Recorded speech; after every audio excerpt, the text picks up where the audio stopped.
The world after quarantine will never be the same, we lament. Hell yeah. Hair will need combing, makeup will be pulled into action, deodorant will have to come out of retirement. Matching socks, ironed shirts, breath mints. I'm going to have to wear pants to school. Jokes aside, our world's future will depend on the choices we make. We have the chance, individually and collectively, to hit the reset button. Opportunity follows calamity. While humans have been forced to stop, the earth has been allowed to breathe. The WHO estimates that pollution kills 4.2 million people annually. According to NASA, levels of nitrogen dioxide, a byproduct of burning fossil fuels, has decreased by 30% in China since the pandemic. Researchers say this has likely saved 75,000 lives. In New York, carbon monoxide emissions have decreased by 50%. In Istanbul, air pollution has dropped 35%. Dolphins have returned to the canals of Venice, and the sky in New Delhi has been revealed.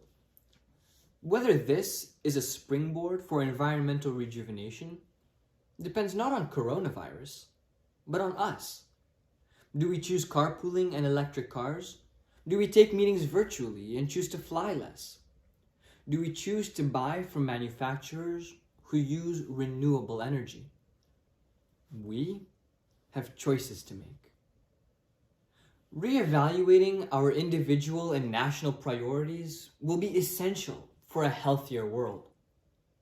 In 2018, the world spent $1.8 trillion on military expenditure. Yet today, nations are scrambling to find 75-cent masks.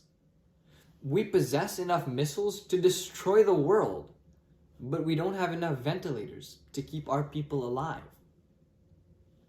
According to the WHO, 3.8 billion people lack basic health care, and 750 million don't have clean water to wash their hands. Viruses don't need passports to cross borders.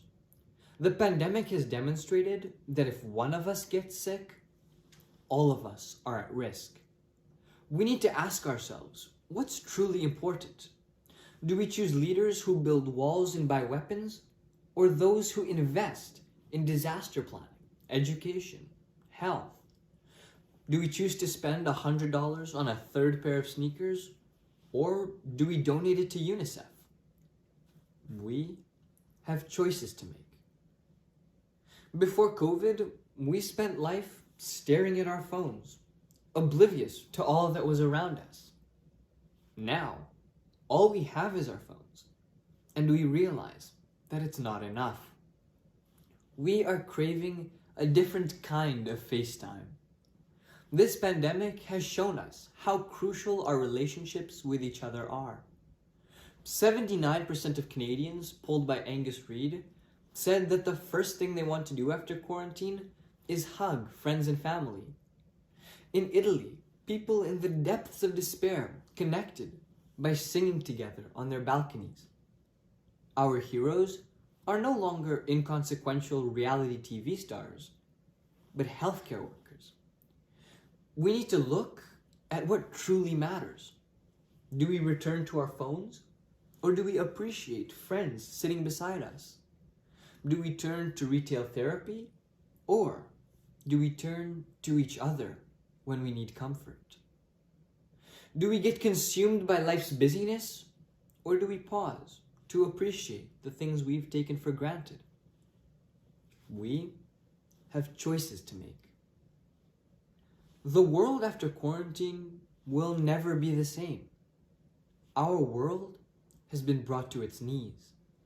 That we will rise is not a question. The question is how we will rise. We have choices to make. Thank you.